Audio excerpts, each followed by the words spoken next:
O vídeo de hoje traz 3 fotos que estão diretamente relacionadas a 3 histórias perturbadoras.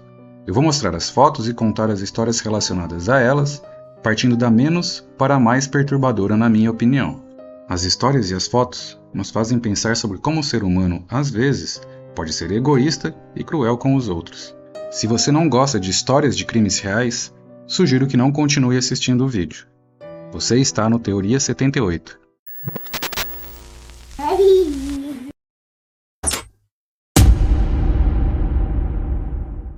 Os cards de atletas dos esportes americanos são muito populares nos Estados Unidos. Todos os anos saem novos com os jogadores que fazem parte dos elencos dos times. Por conta disso, eles são altamente colecionáveis e alguns acabam tendo um valor especial. Esse card de Mark Jackson, de 1990, jogando pelo New York Knicks, atualmente pode ser vendido por cerca de R$1.000. A história perturbadora por trás dele faz com que o preço seja tão alto. Vamos a ela. Mark Jackson é um ex-jogador de basquete profissional e atualmente é um treinador de basquete. Ele nasceu em 1º de abril de 1965, em Brooklyn, Nova York, nos Estados Unidos. Sua carreira como jogador da NBA se iniciou em 1987 e se encerrou em 2004. Sua posição principal era de armador. Ao longo da sua carreira como jogador, Mark Jackson jogou por várias equipes da NBA, incluindo New York Knicks, Los Angeles Clippers, Indiana Pacers, Denver Nuggets, Toronto Raptors e Utah Jazz. Ele foi selecionado para o All-Star Game da NBA em 1989, enquanto jogava pelo New York Knicks. Após sua aposentadoria como jogador, Mark Jackson se tornou um treinador de basquete. Ele foi o treinador principal do Golden State Warriors de 2011 a 2014. Durante sua gestão, ele foi fundamental na construção da base para a equipe que posteriormente se tornou uma potência na NBA, conquistando títulos e mais títulos após a sua saída. Além de sua carreira no basquete, Mark Jackson também é conhecido por seu trabalho como comentarista esportivo, na transmissão de jogos da NBA. Ele continua sendo uma figura proeminente no mundo do basquete, tanto como ex-jogador, quanto como treinador e comentarista. Como você pode notar, não há nada de perturbador na carreira de Mark Jackson, mas ele não está sozinho nesse card. Junto com Mark Jackson, é possível notar a presença de 2 pessoas muito famosas nos Estados Unidos no final dos anos 80 e início dos anos 90. Lyle e Eric Menendez tinham 21 e 18 anos na época da foto do card de Mark Jackson. Eles eram filhos de José e Kitty Menendez, moradores de Beverly Hills, na Califórnia. José Menendez fugiu de Cuba depois da Revolução e foi morar nos Estados Unidos. Na terra do tio Sam, José conheceu na faculdade Mary Louise Anderson, que tinha o apelido de Kitty. Os dois se apaixonaram e se casaram. O casal se mudou para a cidade de Nova York, onde José se tornou um bem-sucedido executivo de entretenimento. Promoveu, entre outros, contratos da gravadora RCA com bandas como Menudo e Duran Duran. Após o nascimento dos filhos, José e Kitty se mudaram para Los Angeles. Porém, em 20 de agosto de 1989, José e Kitty Menendez tiveram a vida encerrada precocemente dentro de casa. O casal foi morto com 15 tiros de 2 espingardas calibre 12. Inicialmente, a polícia suspeitou de uma possível vingança da máfia, mas essa teoria não se sustentou por muito tempo. Alguns meses depois, as extravagâncias e altas despesas de Lyle e Eric, após a morte dos pais, atraiu a atenção das autoridades. Além desses gastos desmedidos, a namorada do psicólogo de Eric fez uma denúncia à polícia, dizendo que Menendez estava ameaçando fisicamente o seu namorado. Por conta das denúncias, a polícia teve acesso às fitas das sessões de terapia, e nelas havia uma confissão de Eric, dizendo que ele e o irmão haviam acabado com a vida dos pais. Os vídeos foram admitidos como provas durante o julgamento. Lyle e Eric foram presos em 1994 e enfrentaram julgamentos separados. Durante os julgamentos, eles admitiram ter cometido os crimes, mas alegaram que agiram em legítima defesa, devido ao abuso que diziam sofrer do pai e a anuência da mãe em relação aos atos de violência. Ambos os irmãos foram considerados culpados de assassinato em 1º grau e conspiração para cometer o crime. Em 1996, foram condenados à prisão perpétua, sem possibilidade de liberdade condicional. Como dito, os Menendez afirmaram que sofreram abuso físico e emocional ao longo de suas vidas, o que influenciou sua decisão de acabar com a vida dos pais. As alegações de abuso foram debatidas durante os julgamentos e continuaram a ser um ponto de controvérsia, nunca sendo comprovadas. A polícia acredita que eles fizeram o que fizeram por ganância e para ficar com a herança dos pais. Veja o card novamente, agora com um destaque nos irmãos Menendez. A foto do card foi tirada durante o período entre o dia do crime e a prisão dos irmãos.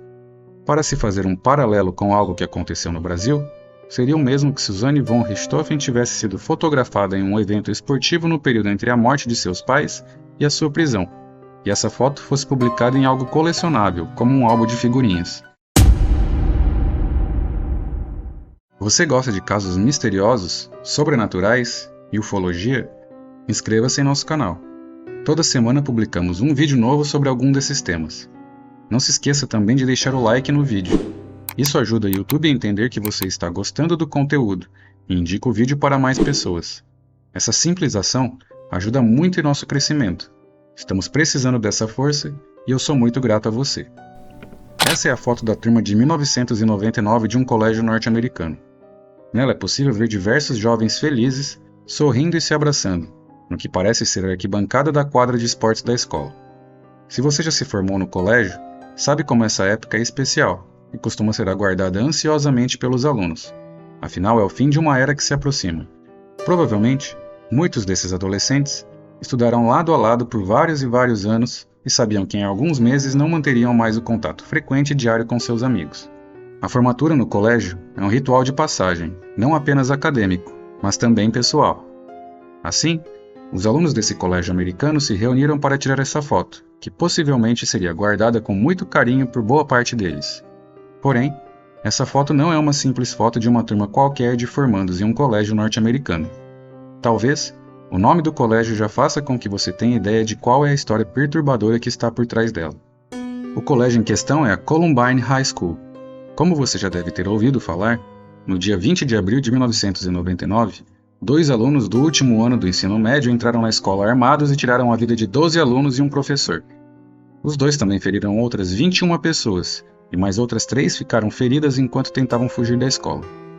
Eric Harris e Dylan Klebold, os 2 autores desse ato horrível, estão na foto, e com um olhar mais atento, podemos ver que no momento em que a foto foi tirada, eles já tinham em mente fazer tudo o que fizeram no fatídico dia 20 de abril.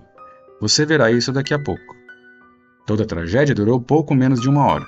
Os tiros começaram a ser disparados às 11 horas e 19 minutos da manhã, e os atiradores colocaram fim às próprias vidas às 12 horas e 8 minutos. Após 5 anos, o investigador principal do FBI, que investigava o caso, e vários psiquiatras publicaram suas conclusões. Elas eram no sentido de que Eric Harris era um psicopata, já Dylan Klebold era apenas depressivo. Eric foi quem teve a ideia de fazer o que eles fizeram. De acordo com o estudo, ele tinha um enorme complexo de superioridade e a queria demonstrar ao mundo. Por outro lado, Dylan havia escrito diversas vezes sobre sua vontade de colocar fim à própria vida em seu diário particular. Por mais banal que possa parecer, boa parte de seu quadro de depressão foi originado pelo insucesso com as mulheres. O Dr. Duane Fuselier, supervisor encarregado da investigação de Columbine, comentou posteriormente que acreditava que Eric foi à escola para colocar fim à vida de outras pessoas, e não se importava se sairia vivo de lá ou não. Já Dylan queria colocar fim à própria vida, mas não se importava se outros também falecessem naquele momento. Além disso, acredita-se que uma das principais motivações para o ato foi de que os 2 eram frequentemente excluídos e ridicularizados por outros colegas do colégio. Os 2 já tinham tido passagem pela polícia e haviam frequentado um programa de reabilitação para adolescentes infratores. Voltando à foto, observe bem o canto alto esquerdo dela. Neste ponto, é possível observar os 2 atiradores posando para a foto como se estivessem apontando armas para a câmera. Isso demonstra que eles já pensavam em cometer o ato enquanto tiravam essa foto. A última foto é para mim a mais perturbadora de todas. Ela mostra 2 crianças de mãos dadas em um shopping. O menor tem 2 anos de idade e o maior 10. Parece uma situação normal, mas não é.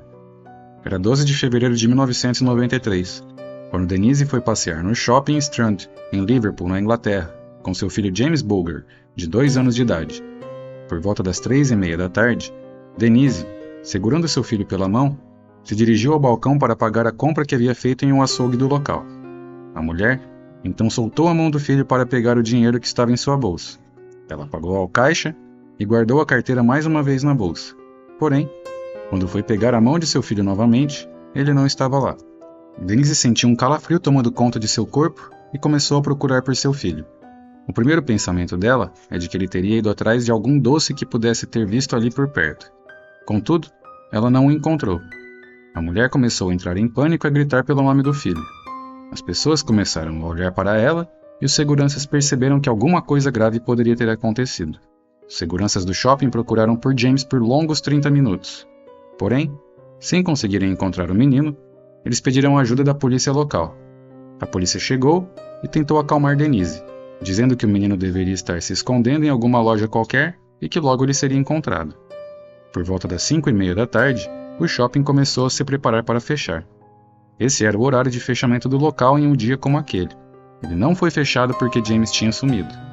Nesse momento, os policiais acreditavam que o menino iria aparecer, pois com todas as lojas se fechando, ele provavelmente iria ser encontrado por alguém ou voltaria a procurar sua mãe.